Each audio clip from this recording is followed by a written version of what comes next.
Imamat pasal 17 ayat 1-9. Tempat menyembelih dan mempersembahkan korban. Tuhan berfirman kepada Musa, "Berbicaralah kepada Harun dan kepada anak-anaknya dan kepada seluruh orang Israel, dan katakan kepada mereka, inilah firman yang diperintahkan Tuhan. Setiap orang dari kaum Israel yang menyembelih lembu atau domba atau kambing di dalam perkemahan atau di luarnya, tetapi tidak membawanya ke pintu kemah pertemuan untuk dipersembahkan sebagai persembahan kepada Tuhan di depan kemah suci Tuhan, hal itu harus dihitungkan kepada orang itu sebagai hutang darah, karena ia telah menumpahkan darah, dan orang itu haruslah dilenyapkan dari tengah-tengah bangsanya."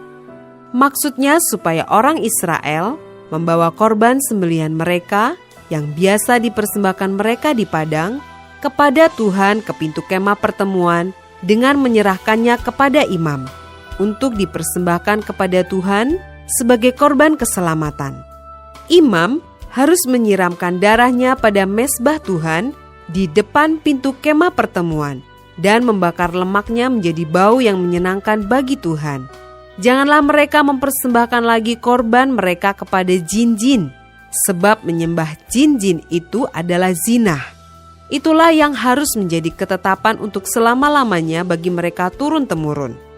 Dan haruslah kau katakan kepada mereka, setiap orang dari kaum Israel atau dari orang asing yang tinggal di tengah-tengah mereka yang mempersembahkan korban bakaran atau korban sembelihan, tetapi tidak membawanya ke pintu kemah pertemuan supaya dipersembahkan kepada Tuhan, maka orang itu haruslah dilenyapkan dari antara orang-orang sebangsanya.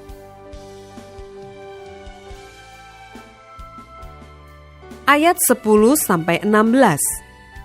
Larangan tentang makan darah atau bangkai. Setiap orang dari bangsa Israel dan dari orang asing yang tinggal di tengah-tengah mereka yang makan darah apapun juga, aku sendiri akan menentang dia dan melenyapkan dia dari tengah-tengah bangsanya, karena nyawa makhluk ada di dalam darahnya, dan aku telah memberikan darah itu kepadamu di atas mezbah untuk mengadakan pendamaian bagi nyawamu, karena darah mengadakan pendamaian dengan perantaraan nyawa. Itulah sebabnya aku berfirman kepada orang Israel, seorang pun di antaramu janganlah makan darah.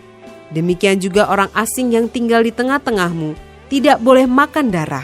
Setiap orang dari orang Israel dan dari orang asing yang tinggal di tengah-tengahmu yang menangkap dalam perburuan seekor binatang atau burung yang boleh dimakan, haruslah mencurahkan darahnya, lalu menimbunnya dengan tanah, karena darah itulah nyawa segala makhluk.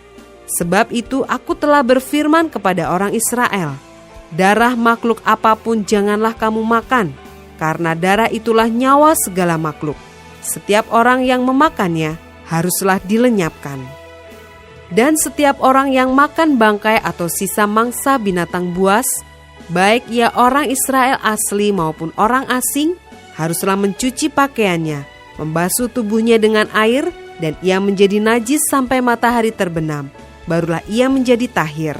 Tetapi jikalau ia tidak mencuci pakaiannya dan tidak membasuh tubuhnya, ia akan menanggung kesalahannya sendiri.